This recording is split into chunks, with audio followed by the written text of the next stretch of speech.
Hello बच्चों, let's read the question. The question says the golden age of reptile was Mesozoic era, Cenozoic era, Paleozoic era या Proterozoic era. ठीक है.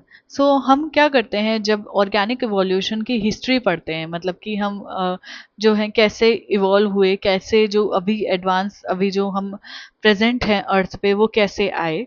ठीक है, ये study करते हैं तो हम कुछ ऑर्डर में इसको स्टडी करते हैं. हम ये मानते हैं कि अर्थ का जब फॉर्मेशन हुआ उसके बाद के टाइम को हम कुछ एराज में डिवाइड करते हैं, देन कुछ पीरियड्स में डिवाइड करते हैं, देन धीरे धीरे उन पीरियड्स को छोटा करके एपोचेस में डिवाइड करते हैं. ठीक है. यहाँ पे जो गिवन है ये सभी एराज गिवन है. तो हमने क्या किया, अर्थ जब फॉर्म हुई उसके बाद हमने इस टाइम पीरियड को 6 एरा में डिवाइड कर दिया. 6 एरा के अंदर डिवाइड कर दिया. सबसे पहला एरा जो हम पढ़ते हैं वो होता है एजोइक एरा. एजोइक एरा, इसमें हम ये मानते हैं कि लाइफ जो है एग्जिस्ट नहीं करती थी, केमिकल इवोल्यूशन हो रहा था इस टाइम के अंदर. ठीक है. सेकंड हम मानते हैं आर्कियोजोइक एरा. Archaeozoic era. ठीक है. इस एरा में हम ये मानते हैं कि प्रोकैरियोट्स जो हैं वो ओरिजिनेट हुए, डोमिनेट हुए और धीरे धीरे यूकैरियोट्स जो हैं वो इवॉल्व होने लग रहे थे. ठीक है. इसीलिए हम इस एरा को एरा ऑफ इनविजिबल लाइफ भी कहते हैं, क्योंकि प्रोकैरियोट्स जो हैं हम नेकेड आई से नहीं देख सकते. राइट. इस एरा को invisible life, era of invisible life भी कहा जाता है. देन इसके बाद आया प्रोटेरोजोइक एरा. Proterozoic era. इसके अंदर इस एरा में ओरिजिन हुआ protozoa, sponges, coelenterates, annelida, mollusca, इन सब का क्या हुआ, ओरिजिन हुआ. ठीक है. इसके बाद हम पढ़ते हैं fourth Palaeozoic era. Palaeozoic era. ठीक है. इस एरा के अंदर इसको हमने आगे 6 पीरियड्स में डिवाइड किया. 6 पीरियड्स में हमने इसको डिवाइड किया. ठीक है. तो हम ये मानते हैं कि यहाँ पे क्या हुआ था, जो आर्थ्रोपोड्स अब एक्सटेंट हो चुके हैं वो डोमिनेट हुए. देन उसके बाद जॉलेस फिशेज आई, देन उसके बाद ट्रू फिशेज आई, देन उसके बाद एम्फीबियंस आए एंड रेप्टाइल्स आए. मैमल लाइक रेप्टाइल्स जो है उनका ओरिजिन हुआ. ठीक है. इसके बाद आता है मीजोइक एरा. Mesozoic era. ठीक है. मीजोजोइक एरा जो है इसको एज ऑफ रेप्टाइल्स कहा जाता है, क्योंकि देखो ये आगे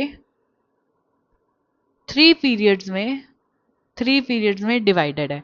ठीक है. फर्स्ट पीरियड है इसका Triassic period, then Jurassic period and then आता है क्रिटेशियस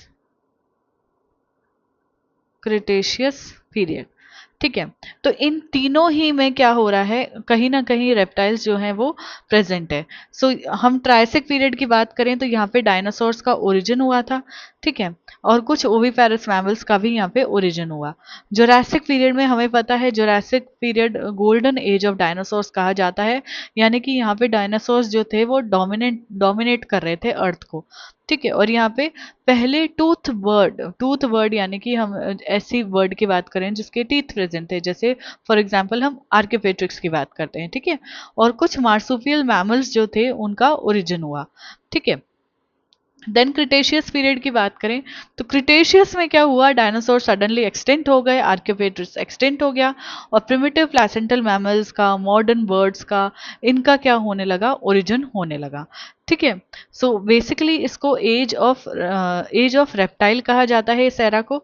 तो मीजोजोइक एरा जो है ये गोल्डन एज ऑफ क्या हो जाएगा, रेप्टाइल्स हो जाएगा. ठीक है. देन हम बात करते हैं इसके बाद मीजोजोइक के बाद हम बात करते हैं सिक्स्थ एरा जो कि है सीनोजोइक एरा. ठीक है. इसको भी 2 पीरियड्स में डिवाइड किया गया है, टर्शरी एंड क्वाटरनरी. ये एज ऑफ बर्ड्स मैमल्स कहा जाता है. ठीक है. इसको आगे एपोचेस में भी डिवाइड किया गया है. बेसिकली सीनियोजोइक एरा इनकरेक्ट हो जाएगा, पेलियोजोइक एरा भी इनकरेक्ट हो जाएगा एंड प्रोटेरोजोइक एरा भी इनकरेक्ट हो जाएगा. हमारा जो करेक्ट आंसर चला जाएगा वो है ऑप्शन नंबर 1. आई होप कि आपको क्वेश्चन अच्छे से समझ आ गया है.